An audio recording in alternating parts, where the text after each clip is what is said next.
Good evening and welcome. Another Thursday edition of Coach's Corner. And each and every Thursday, Coach Serrano and myself get an opportunity to speak with college coaches, all levels, all divisions, and we get to provide some insight for parents as well as student athletes with regard to college baseball. And today I am proud and honored to have the opportunity to speak with a coach that I have been able to watch as a dad at that time within the SEC. Really an elite pitching mind, an elite head coach, Auburn University head coach, Butch Thompson. And Coach, I really want to say thank you for taking some time. I know you've been awfully busy this fall, but thank you so much for joining me tonight. Walter, thank you.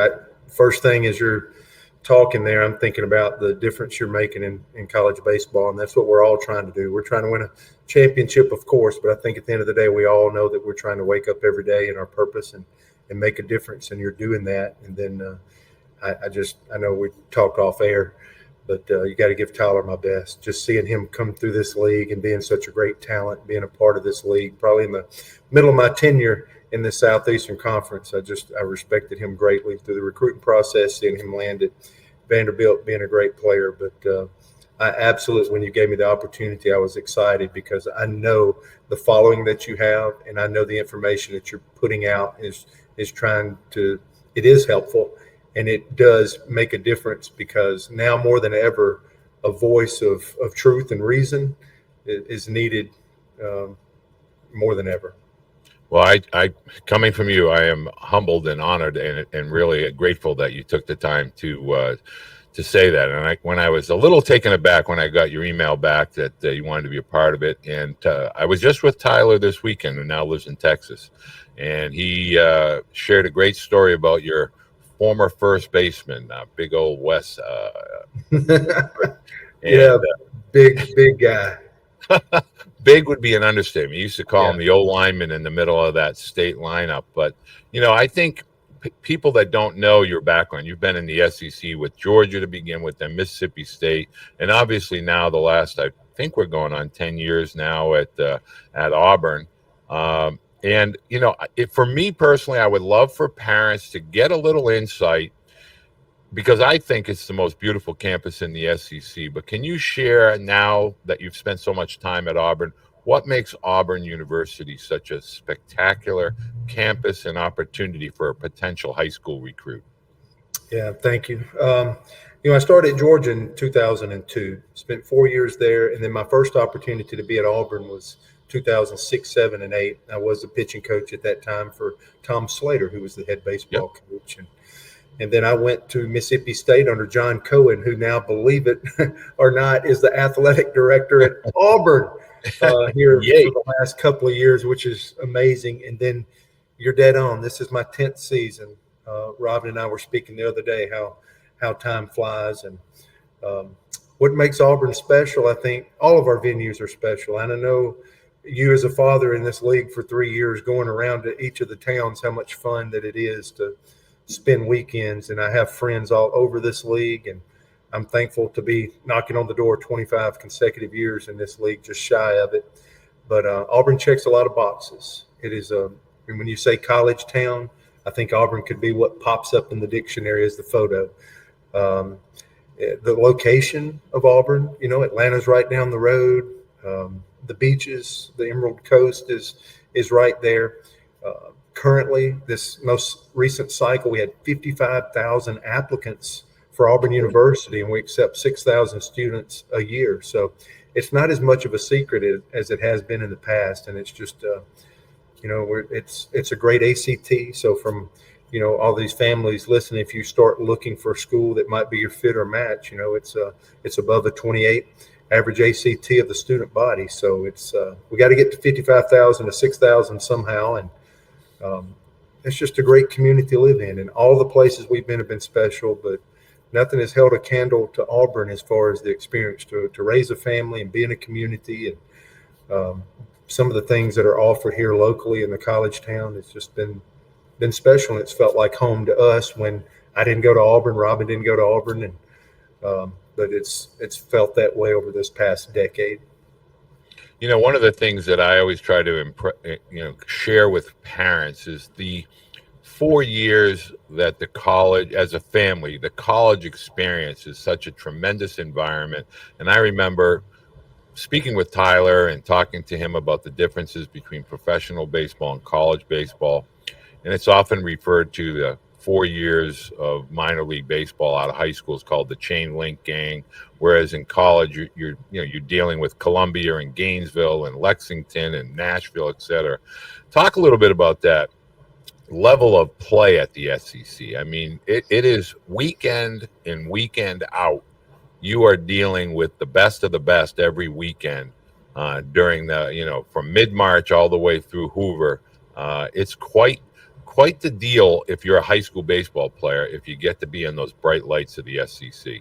Yeah, and it's continued to get better. We were talking like in 2002, it was amazing when I walked in the door at all the players that were there currently. And I'm like, I got to figure this out quick as a recruiter, as a pitching coach, and help these guys and recruit a certain level better than, it didn't matter where you came from before. Once you step in this league, it raises the bar. And then all these years later, now that the draft is cut in half and more guys are coming to college or staying in college, both of those are happening at a higher rate than ever. It's only made it older.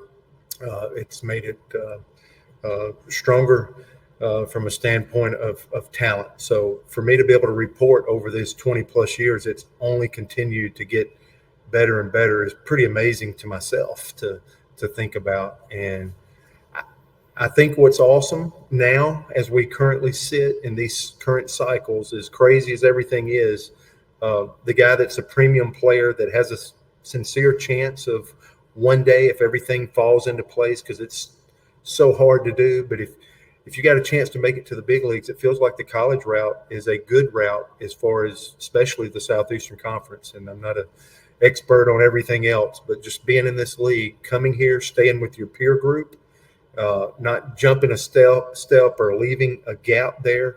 You're still pursuing two careers when you come to college, like we've always said through my career. When you enter professional baseball, you're pursuing one career.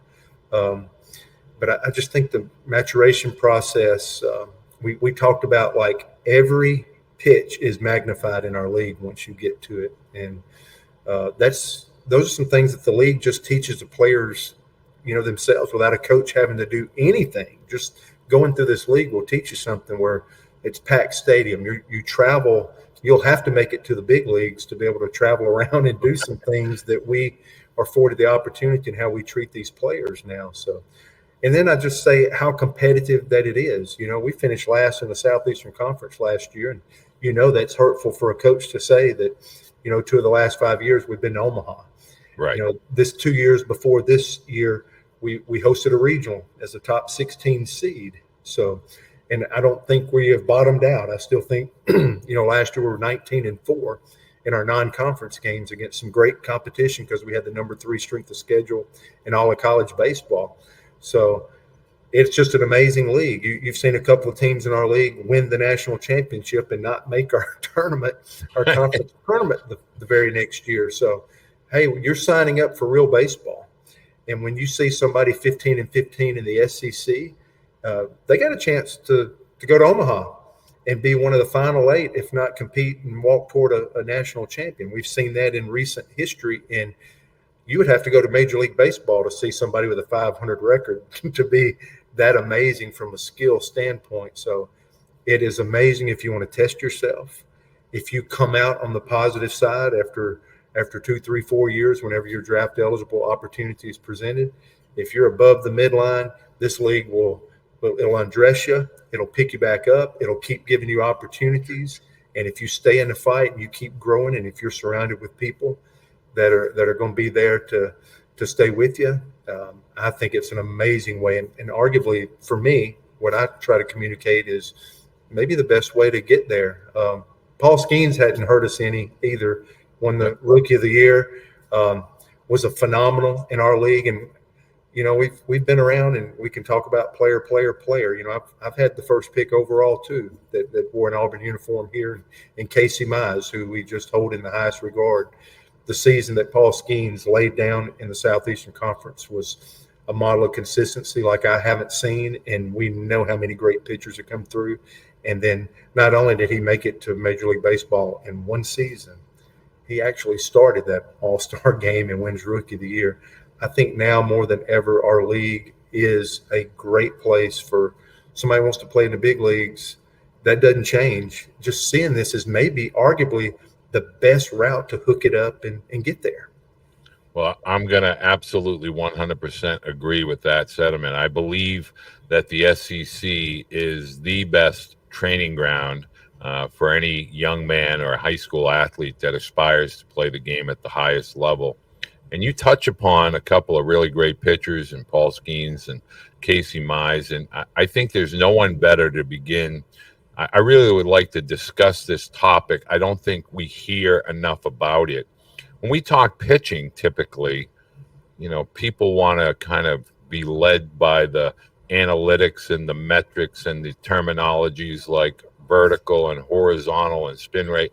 But at the end of the day, to be successful in a conference like the SEC, to be able to move forward from the SEC to professional baseball, there's a certain level of mental toughness, mental discipline, learning how to pitch and plus counts, with your secondaries and so forth.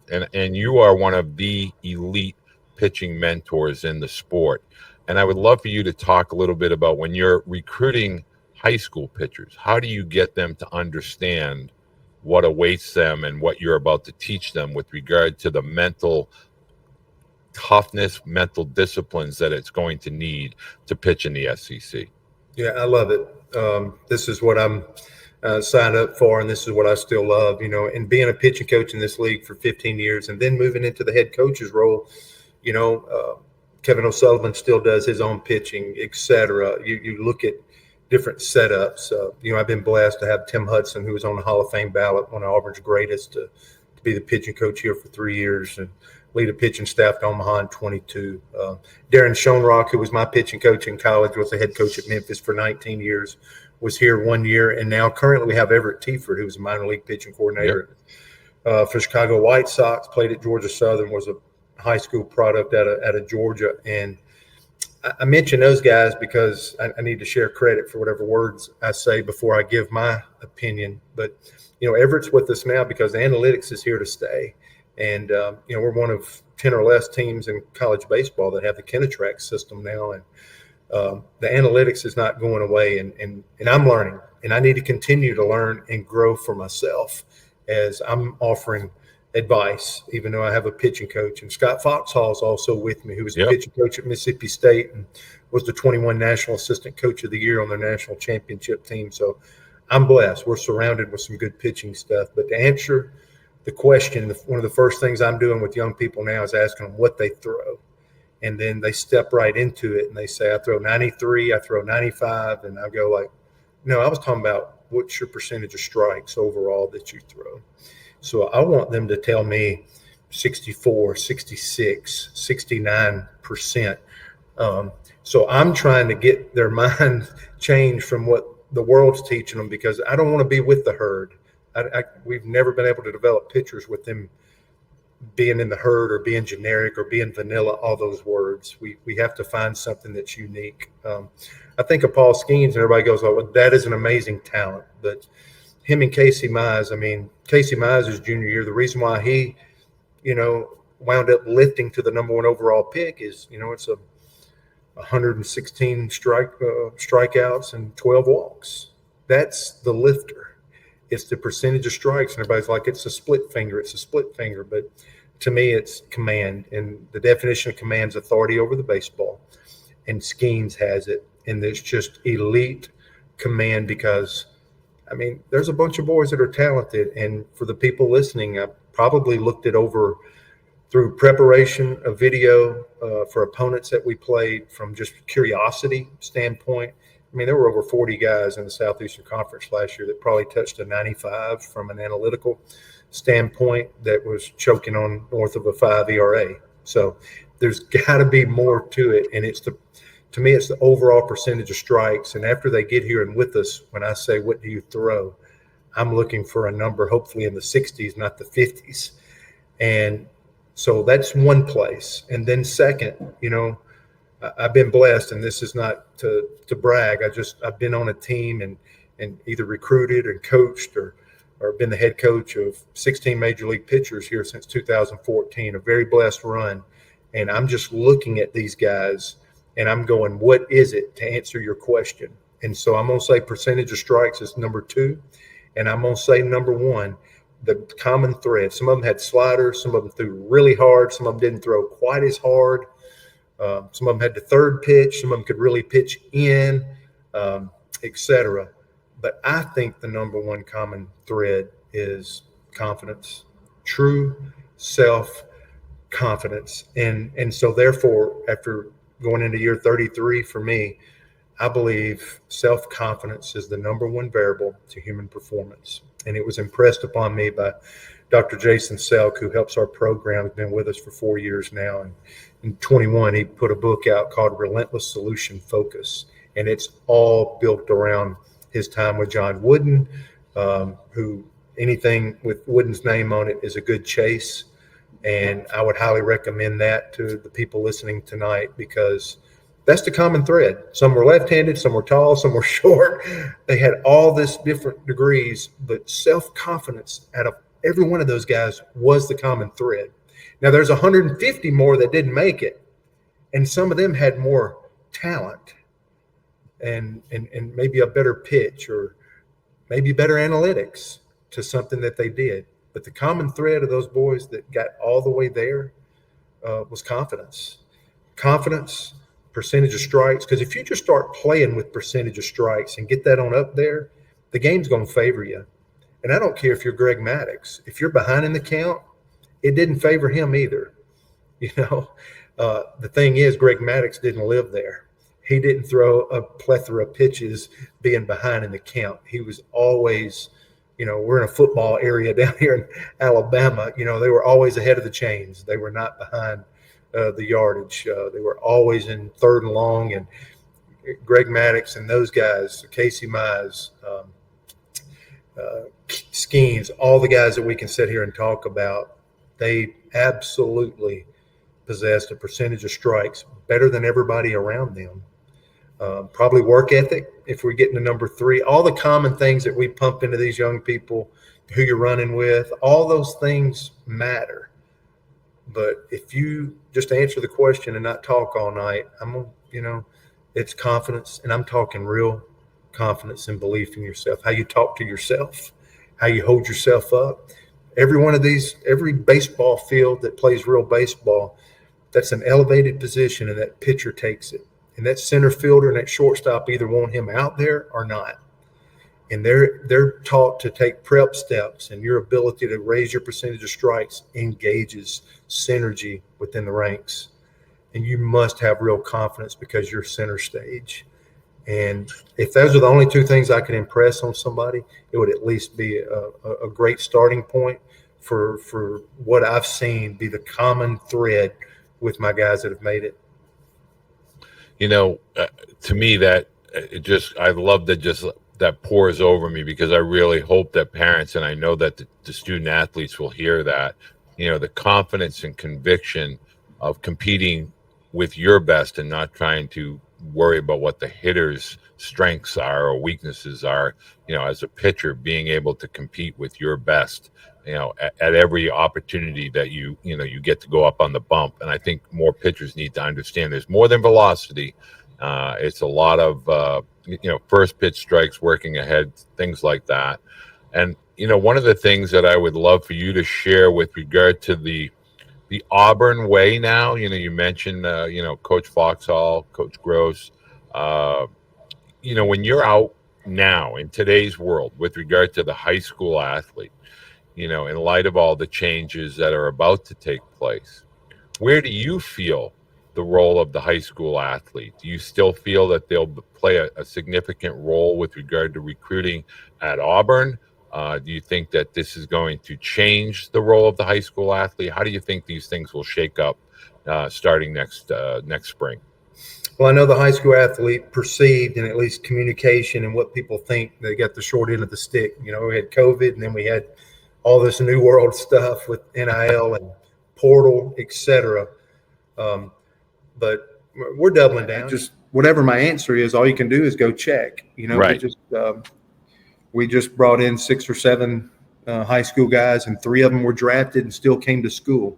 So to our first point, we are seeing families, advisors, the industry, if you will, say that coming to our league is the best route. It is the highest percentage route to help you potentially get there. Now, there's cases where guys probably should sign. I'm not saying that, and I'm not against Major League Baseball. Hopefully that partnership is stronger than ever and will continue to grow and really do something amazing in the next few years. I can see the partnership potentially between the Southeastern Conference, maybe all Power 4. As we're going through this change, when this thing breaks off, I can see a partnership with Major League Baseball like never before. And I think we welcome that. I think that would only continue to make that next level. When I say it keeps getting stronger, that might be the next level of us getting stronger. But, we just doubled down on, and we think we can. Just like when Tyler was coming out, we were recruiting that type of player. We feel like we're thankful and humble enough to know, but we feel like we can get great high school talent. If I couldn't get a great player from the high school ranks, we probably wouldn't do it. But we think it sustains a program, not just for a season, because sometimes that's what the portal can do for you. We think the high school guys still 2-3 years where you can build a culture. You can make a man like we used to. We're doubling down on trying to make a difference.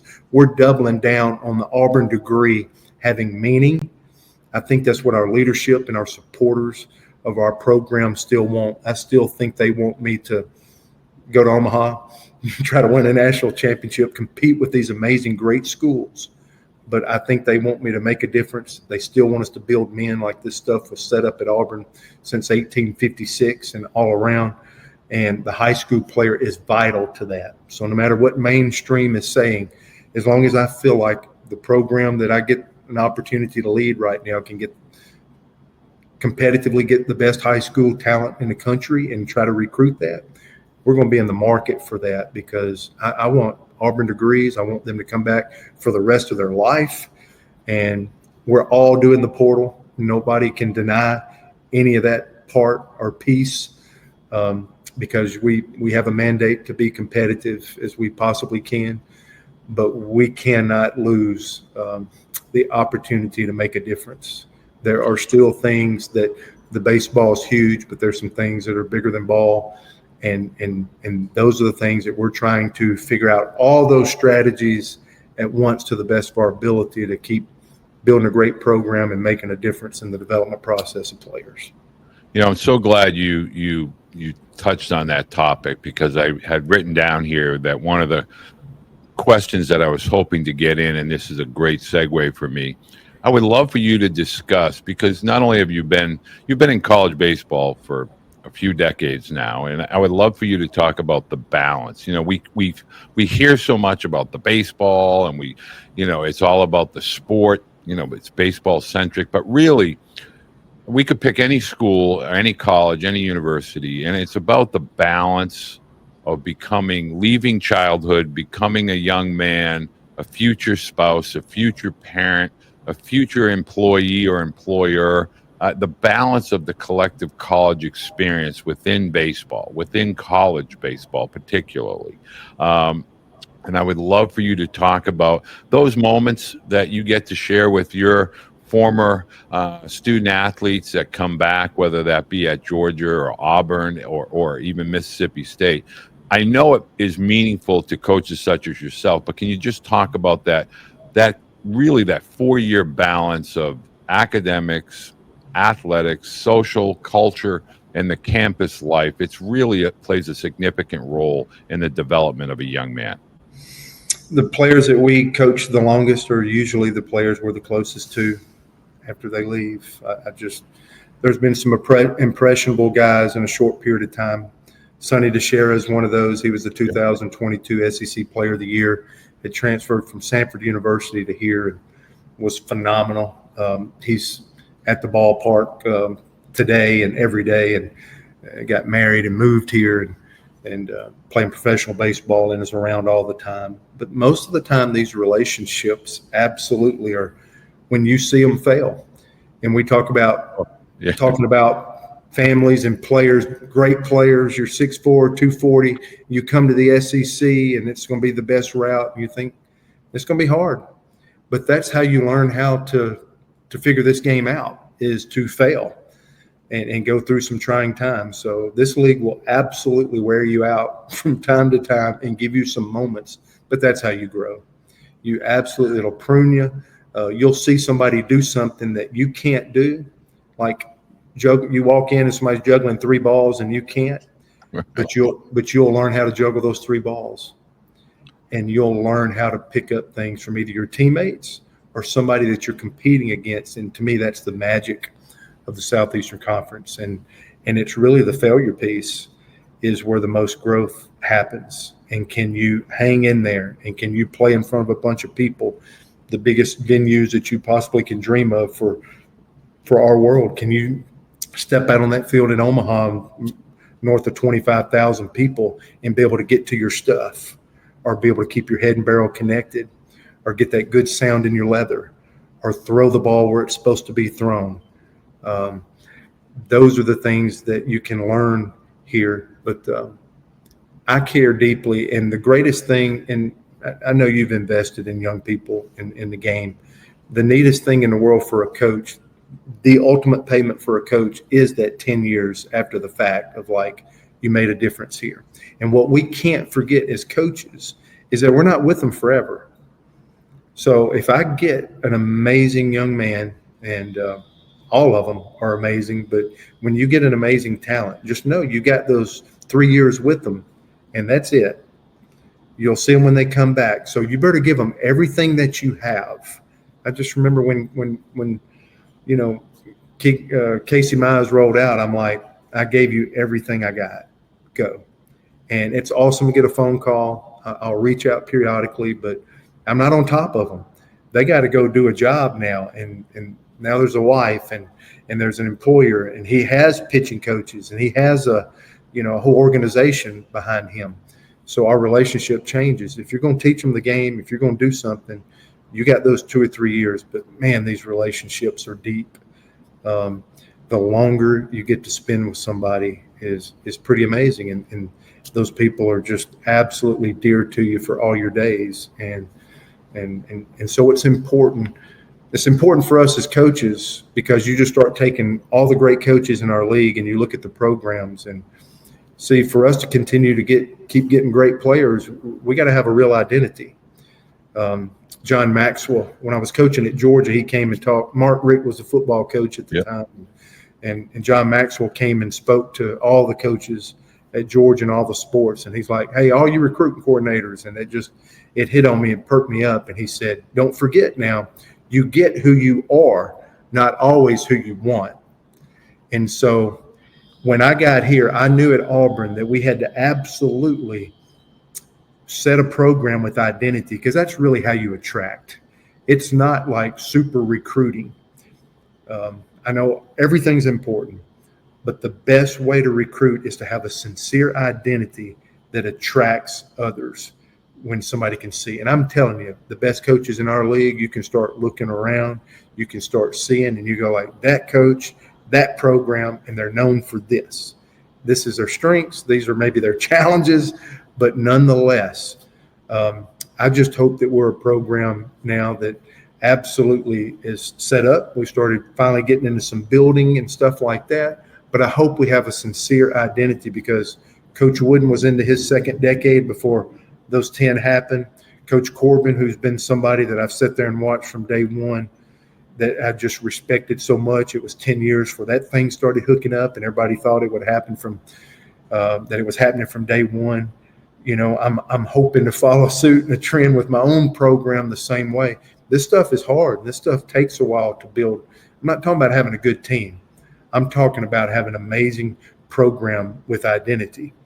That's not an overnight type thing. So I think if you're a coach, you got to think about real identity. If you're a young person trying to pick a school, that's the fit and the match. When people are talking about fit and match, what they're really talking about Are you really in line with their identity of who they are?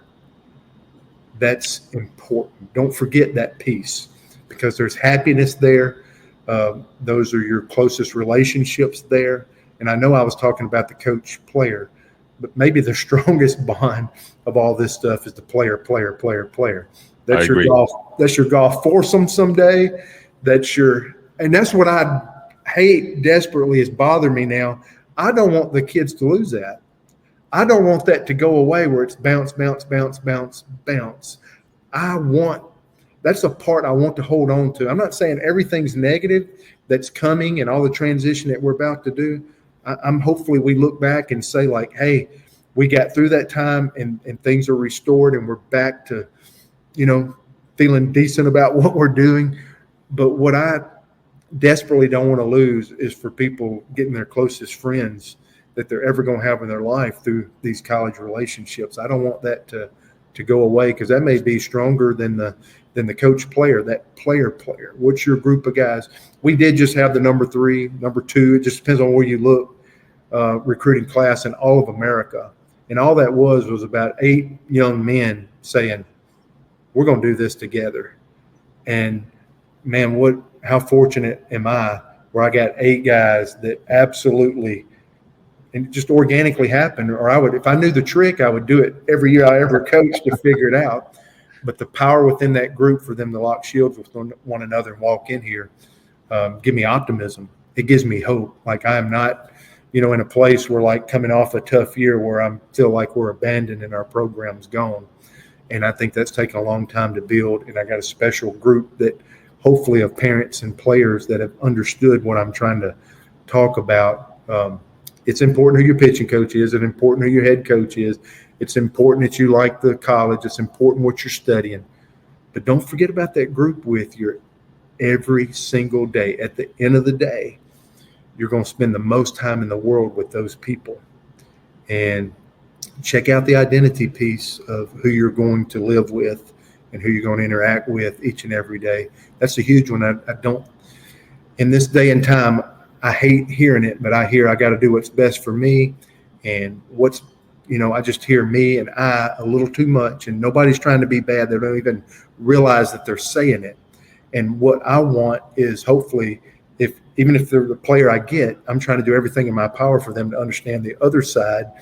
The best version of themselves is going to be when they give it up for a team, when they give it up for others. There'll be a windfall back on them. So I don't even know if they're aware of what they're saying sometimes, but I want people to think about, being a part of something bigger than yourself. We say that a lot, but what's the true meaning of that? I think that's what I'm trying to get to. Well, I knew you were going to nail that, and I'm so glad that you were able to verbally convey that message of the we versus the me. And I don't think it's anyone's fault, but I always try to tell and share with student athletes. My saying when I was a coach was, it was always we versus me. Winners execute versus making excuses, and so that acronym has always stuck with me. And Coach, I value your time. I'm so glad you were able to share this information with parents. If you could just leave us with one last question, one last nugget. I love the sport. I love baseball. I particularly love college baseball. Always have, always will. All the way back to when I was a kid, and Coach Frazier and Coach Bertman and Coach Polk. And I would love for you to be able to summarize, if you can, what is maybe a couple words of wisdom that you would have for those athletes that are in high school, they're not seniors, and they really want to play college baseball? What would you tell them to really focus in on and make sure they have down as best they can to prepare to be a college baseball player? Yeah, be realistic, and you're going to need somebody maybe to help you alongside, maybe with a relationship like with you. There's got to be a coach you trust, or a scout, or somebody that parents can lean on, because, I've had major league parents. I've had all this. I've had 3 daughters. It's like they can do no wrong. And it doesn't matter what level you played at. That is just tough. You need somebody running arbitration for you that can give you a good to the best of their ability. We're not always right. Players are allowed to get better, and we make mistakes. Right. But try to get somebody that would love you enough to be honest enough to kind of give you a gauge. Now, we should always be aiming for our highest star. Les Brown says people don't fail because they aim high and miss. It's because they aim low and hit. So you should continue to aim as high as you possibly can, because I said players are allowed to get better and amazing things can happen. We're talking about Adam Frazier being a 25% scholarship guy, and, you know, we didn't have to work hard to recruit him. And, you know, his junior year, he gets more hits than anybody in college baseball. And that's 2013 when he come out. It's 2024. It's going to be the 2025 season. He's still playing baseball in the big leagues. So that can happen. Somebody needs to be real honest with you. We talked about confidence. You just said no excuses. If we would all find a sincere level of confidence and stop making excuses, boy, people would respect you more in your game. You wouldn't be thinking about problems so much. You would be on the solution side and constantly trying to come up with a solution. So the no excuses is a huge piece that I can't gloss over. And then, you know what makes a good player? Because we get to coach so many players that are pretty good players. They all hit in a 3-hole where they came from. They're all the number one pitcher where they come from. They're all shortstop, because we get like 5 every recruiting class, and then that winds up being your third baseman, your second baseman, your left fielder. Yeah. It's consistency. If you could just be consistent, you'd be better. If you found sincere confidence and didn't let anybody say anything to hurt that, and you became consistent with that, if you would stop making excuses and constantly, instead of saying something about your coach or somebody's holding you back, and would just keep being solution oriented, and then if you would just work consistently, it ain't the greatest talented players we love. We like our best players are the ones that have real talent but are consistent most times that they hit the field. That's how we can piece together championship teams, is consistency. And, you know, finally, I would say be good to everybody, because you might be down here or you might be up here right now, and then in 5 years you might be down here and that other person is right there. The game of baseball is so much like life, and it's a great lesson. You never know on the way up, way down, how this game, it's a small game, and then life plays this way. Just be good to everybody. You don't have to agree. You don't have to always believe in everything. You can absolutely stand your ground on things that you believe in, but be good to everybody at the end of the day. Leave no regrets out there. You go down with your best stuff. We talked about that early with pitching. There's no regret. When I lost a game on my 4th pitch, that was hard in the hotel room or laying my head down on the pillow. If somebody got me and I threw one of my best pitches in the big moments, then I tip my hat. But I absolutely worked on my game so much with consistency. I'm like, this is who I am. This is what I do. And let's play ball. But I'm going to tell you just hits on something. My dad used to say this to me when I was a kid, and I never forgot it, but you just summed it up with what he used to tell me. He used to say the difference between a leadoff hitter and a 9-hole hitter is nothing but consistency. Yeah. If you're more consistent, you're not going to be a 9-hole guy. So I cannot thank you enough, because the wisdom that you were able to share here tonight was nothing less than spectacular. I truly am grateful that you took the time to spend with us today, and I wish you a great upcoming season and beyond. I will be at one of your games this year. I am going to be making a few trips during the spring to see some SEC games, and Auburn is one of my favorites, always has been, always will be, so I will be in the house to catch an Auburn Tiger game. Well, this has been a joy. I've absolutely loved this, and thank you for making a difference. And that's exactly why I wanted to be with you tonight, and appreciate you. Thank you. And folks, I want to let you know that everything in reference to Auburn University, all of the SEC teams is available for you in the Baseball Blue Book, all brand new, all renovated and recently upgraded. available on the Google and the Apple app stores. So go ahead and download that Blue Book. And Coach, thank you very much for joining me tonight. Yeah. Where are you going?